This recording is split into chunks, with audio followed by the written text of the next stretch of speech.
Ang dami na nga nagtatanong kung ano yung pianong ginagamit ko sa live.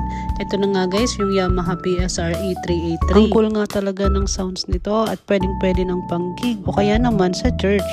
Kasama na rin nga ang adapter, manual at lalagyan ng music sheet. Tara, samahan nyo ko guys, pakinggan yung magagandang sounds dito sa Yamaha PSRE 383.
Diyan na nga guys, naparinig ko na sa'yo kung gaano kaganda ang sounds ng Yamaha PSRE 383. Pwede mo rin itong ipang regalo or personal use. I-check mo to sa Yellow Basket. Thank you guys!